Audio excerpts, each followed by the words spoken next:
สาธุเจริญพรศรัทธาญาติโยมหลวงพ่อโยมแม่โยมพี่คณะสายบุญสายญาติธรรมทั้งหลายมื้อนี้พระอาจารย์มาถ่ายคลิปวิดีโอให้โยมพ่อโยมแม่โยมพี่ได้เบิ่งได้เห็นเนาะว่าศาลาที่กำลังเฮ็ดกำลังทำกำลังสร้างกำลังสร้างพัฒนาไปเรื่อยๆตอนนี้ก็เป็นบ่อนปฏิสถานพระพุทธรูปพระเจ้าองค์ดำเป็นบ่อนสวดมนต์ภาวนาพักจิตพักใจของตนญาติโยม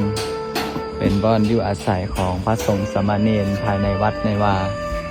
นี่ก็มาอัปเดตเรื่องถ้ำพร้อมเลยเนาะพร้อมกันเลยนี่ก็คือถ้ำน้ำตกที่คณะสายบุญสายญาติธรรมได้ร่วมกันสร้างได้ร่วมกันสร้างร่วมกันพัฒนามีทั้งพญานาคพระธาตุเจดีย์พระพุทธรูปแล้วก็มีทั้งการประดับตกแต่งภายในโอ้งามได้ภายในเดียวให้เสร็จสำเร็จเรียบร้อยแล้วค่อยมาเบิ้งด้วยตนเองเนาะก็ให้มาเบิ้งด้วยตนเองจึงเห็นอาจารย์อัดคลิปถ่ายวิดีโอให้เบิ้งตอนนี้ก็กำลังตกแต่งใส่สีหน้าตกแต่งใส่ลิงใส่ลายให้สวยสดงดงามฮะล่ะเอาฝากเป็นกำลังใจเด้อโยมพ่อโยมแม่เด้อฝากเป็นกำลังใจให้เฮ็ดให้ทำให้สร้างให้สร้างให้พัฒนาหุ่งเฮืองเอาฝากศิลปะดดไม้ลายมือไว้ให้ลูกให้หลานคนรุ่นหลังเนาะคนรุ่นต่อไป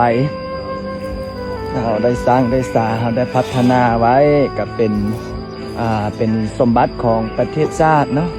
เป็นสมบัติของบ้านของเมืองของประเทศชาติเป็นสมบัติของพระพุทธศาสนาคุณบอกเกาะศาลาสร้างมักคาปันเบาล่อคนนี่ได้สั่งได้สอนออกตนญาติโยมได้สั่งได้สอนให้มีศีลให้มีธรรมให้ได้สวดมนต์ถือศีลปฏิบัติธรรมภาวนาอยู่วัดอยู่ว่าเนาะเด้อฝากเป็นกำลังใจน้ำกันเด้อขอให้สร้างแล้วขอให้สร้างเสร็จให้สร้างสำเร็จสมหวังสมปรารถนายังก็ขอบมกขอบใจศรัทธานำบุญออกตนญาติโยมได้ปัจจุปัจจัยมากับเปลี่ยนเป็นอิฐเป็นปูนเป็นหินเป็นทรายเป็นดินจี้ซีมังเงินทุกกีบทุกบาททุกสตังค์ได้ยกใส่เกาเท้าใส่หัวเนาะ